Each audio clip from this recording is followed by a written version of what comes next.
একটা প্রশ্ন এসেছে, যাক অনেকদিন পর একটা প্রশ্ন আসলো, হ্যাঁ, যে হ্যাঁ ভোট দিবে না ভোট দিবে। আচ্ছা, সুবহানাল্লাহ। দেখেন, হ্যাঁ না দুইটা অপশন আছে কি নাই?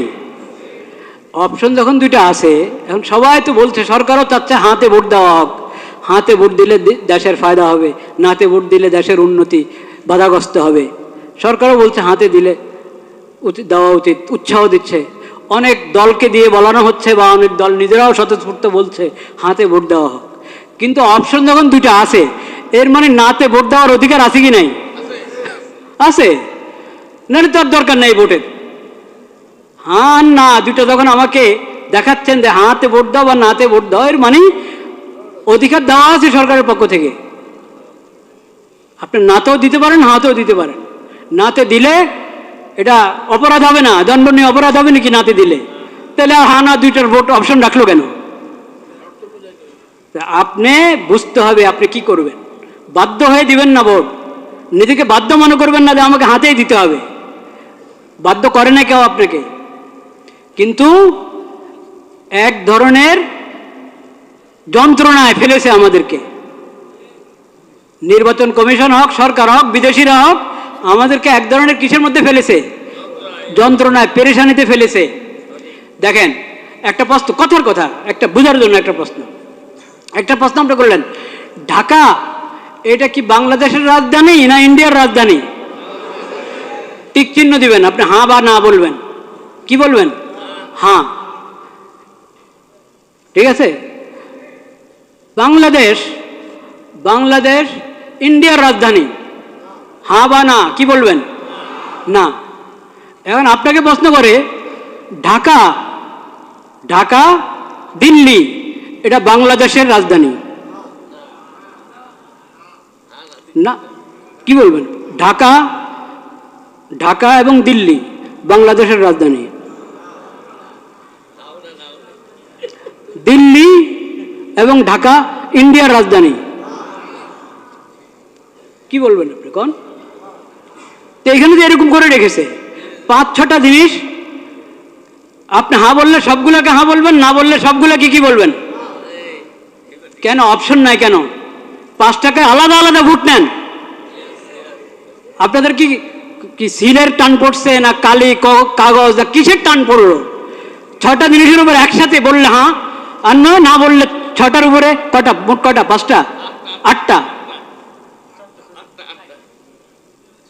আচ্ছা যাই হোক, যে কটার উপরেই সবগুলোর উপর হ্যাঁ বললে সবগুলোর উপরে হ্যাঁ, না বললে সবগুলোর উপরে কি না। কেন আলাদা আলাদা করে বলেন না কেন? এখন তো মানুষকে মুসিবতে ফেললেন। সে আপনার 4 কথা বা 5 কথা বা যত কথাই আছে, কথার কোনোটার সাথে একমত, কোনোটার সাথে কিনা একমত না। আলাদা আলাদা থাকলে সে আলাদা আলাদা উত্তর দিত, একটাতে দিত হ্যাঁ, একটাতে দিত না। এখন আপনি তাকে বাধ্য করলেন, হ্যাঁ বললে সবগুলোর উপরে বলো, না বললে সবগুলোর উপরে বলো। আমি তো সবগুলোর উপরে হ্যাঁ বলতে পারছি না, আমি তো সবগুলোর উপরে নাও বলতে পারছি না। কেন আমাকে বাধ্য করা হলো?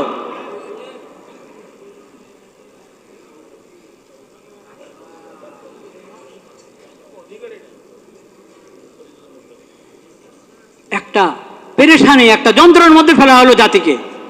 ভোট দিলে সবগুলোর উপরে হ্যাঁ বলো, আর না বলতে হলে সবগুলোর উপরে না বলো। কিন্তু আপনারা ভয় পাবেন না, হার মধ্যে যেহেতু অনেক অন্যায় কথা আছে, আপনি বুঝে শুনে ভোট দেন। এই কথা কখনো ভাববেন না, এসব প্রতারণাতে আসবেন না যে নাতে ভোট দিলে দেশের উন্নতি রুখে যাবে, দেশের উন্নতি বাধাগ্রস্ত হবে, কখনো না। দেশের কিসমত যদি ভালো হয়, জনগণের কিসমত যদি ভালো হয়, শাসকদের যদি নিয়ত ভালো হয়, তাহলে না ভোট, সবাই নার মধ্যে ভোট দিলেও দেশের উন্নতি চলতে থাকবে ইনশাআল্লাহ। আর যদি নিয়ত ভালো না থাকে, কিসমতও ভালো না, নিয়তও ভালো না, এমন যদি হয়, তো সবাই হাতে ভোট দাও, কাজ হবে না, কাজ হবে না। ভোট একটা আমানত, ভোট একটা আমানত, এটাকে বুঝে শুনে ব্যবহার করেন। এটা অধিকার, এই অধিকার, ভোটের অধিকার একটা আমানত, এই অধিকারকে বুঝে শুনে ব্যবহার করেন, চিন্তা ফিকির করেন আল্লাহর কাছে দোয়া করেন, আল্লাহ আমি যাতে সঠিক ভোট দিতে পারি সেই তৌফিক আমাকে দান করেন। এটা তামাশার বিষয় না। প্রতারিত হয়ে বাধ্য হয়ে ভোট দিবেন না, লোভে পড়ে ভোট দিবেন না, চিন্তা ভাবনা করে, এবং এটার জন্য দোয়া দুরূদ পড়েন, সালাতুল হাজত পড়েন, অভিজ্ঞদের সাথে মশওয়ারা করেন, নেককার দিনদার মানুষের সাথে মশওয়ারা করেন। শুধু নামের ভিত্তিতে আপনি ভোট দিলে হবে? শুধু মার্কার ভিত্তিতে ভোট দিলে হবে? শুধু মনোগ্রাম দেখে ভোট দিলে হবে?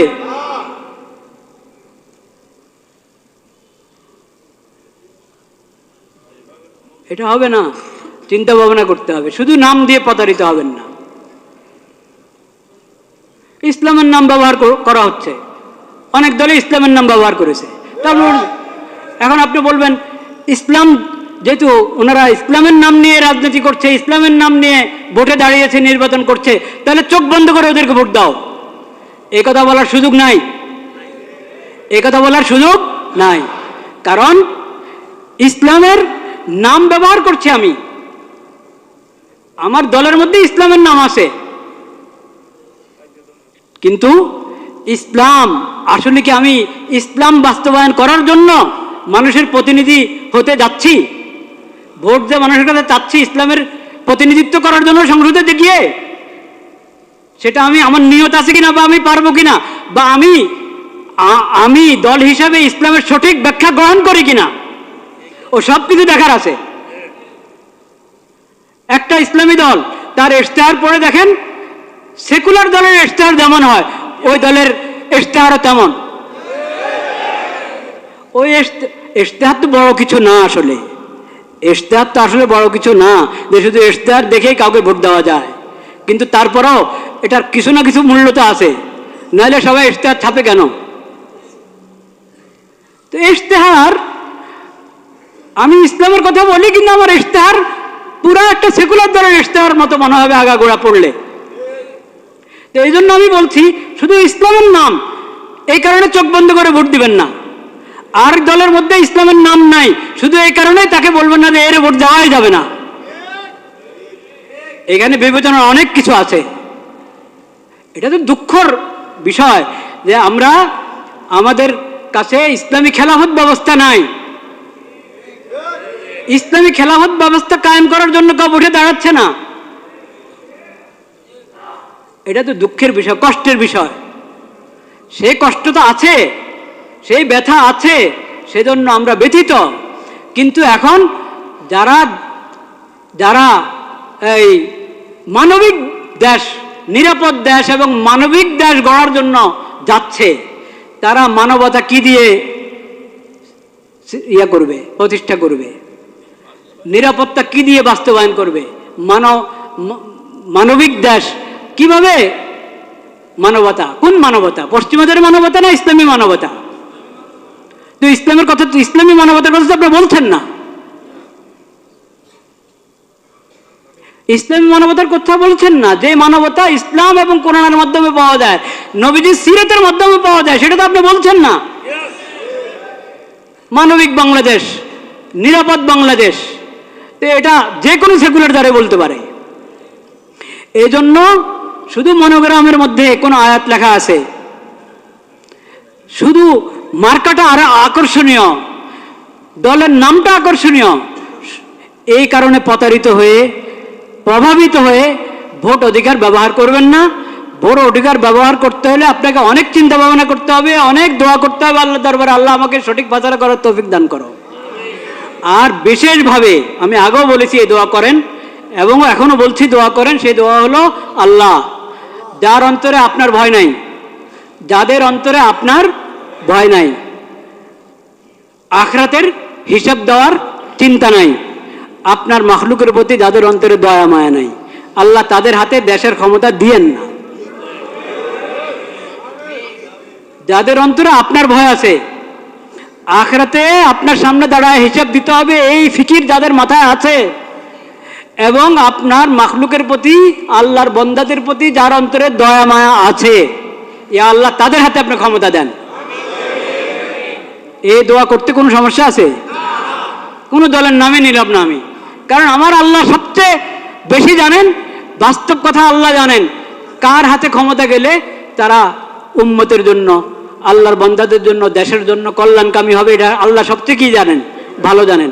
আল্লাহর হাওলা করে দিলাম, আল্লাহ তাদের হাতে দেন যারা আখিরাতমুখী, আখিরাতের ফিকির আছে, আপনার ভয় আছে যাদের অন্তরে, আপনার মাখলুকের প্রতি যাদের অন্তরে দয়া মায়া আছে, তাদের হাতে ক্ষমতা দেন।